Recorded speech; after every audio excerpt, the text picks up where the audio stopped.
টি-20 cricket প্রতিযোগিতার ফাইনালের সব আয়োজন সম্পন্ন, কিন্তু খেলাও হলো না, আবার দুই ফাইনালিস্ট দলের কেউই শিরোপাও পেল না।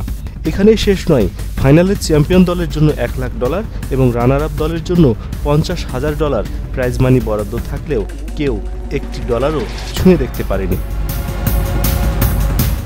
রোববার স্থানীয় সময় দুপুর 1টায় ত্রিনিদাদের টারুবাই ওয়েস্ট ইন্ডিজের ঘরোয়া প্রতিযোগিতা সুপার 50 কাপের ফাইনালে বার্বাডোস ও জ্যামাইকার লড়াই দেখতে গিয়েছিলেন দর্শকরা, কিন্তু বৃষ্টির বাগড়ায় ম্যাচ গড়ায়নি মাঠে।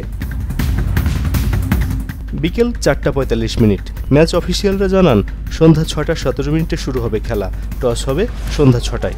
কিন্তু কোনো দলের অধিনায়কই টস করতে যাননি, কারণ হিসেবে খেলোয়াড়দের নিরাপত্তার বিষয় সামনে আনেন তারা। এ ঘটনায় শেষ পর্যন্ত ট্রফি ভাগাভাগি করার বদলে কাউকেই না দেওয়ার সিদ্ধান্ত নিয়েছে ক্যারিবীয় ক্রিকেটের নিয়ন্ত্রক সংস্থা ক্রিকেট ওয়েস্ট ইন্ডিজ।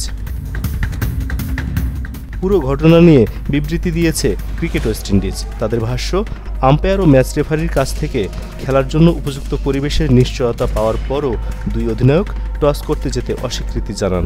খেলা শুরুর জন্য নির্ধারিত সময়ের মধ্যে দুই দল মাঠে আসতে ব্যর্থ হওয়ায় কাউকে চ্যাম্পিয়ন ঘোষণা না করার সিদ্ধান্ত নেয় আয়োজকরা।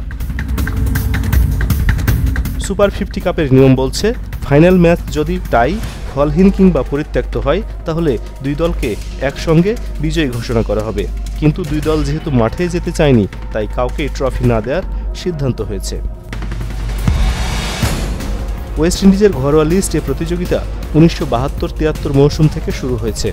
এবার ছিল এর 50তম আসর। এর আগে 4 বার যৌথভাবে চ্যাম্পিয়ন হওয়ার নজির আছে, কিন্তু কোনো দলকেই শিরোপাজয়ী ঘোষণা করতে না পারার ঘটনা এটাই প্রথম। এস এম বাবু, এশিয়ান পোস্ট।